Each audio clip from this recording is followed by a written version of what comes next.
Hello, in front of me I've got OUKITEL C33. In this video I'll show you how to manage Google Wallet.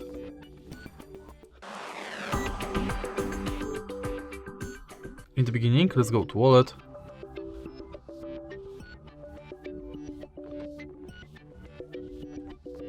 Tap View Wallet button. And as you can see from the homepage of this app, you can add payment cards, manage your passes, and quick tips. Also you can add new passes to Google Wallet like transport pass, loyalty and gift card.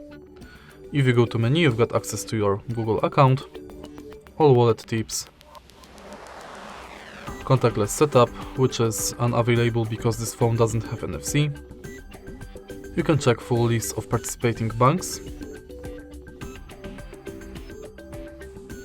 and manage your passwords in Password Manager. In your data in Wallet, you can manage payments data, passes data.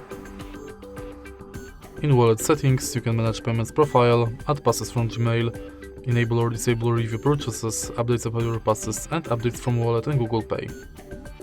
In the end, you can go to help and feedback, and that's basically it. If you find this video helpful, please leave a like, comment and subscribe.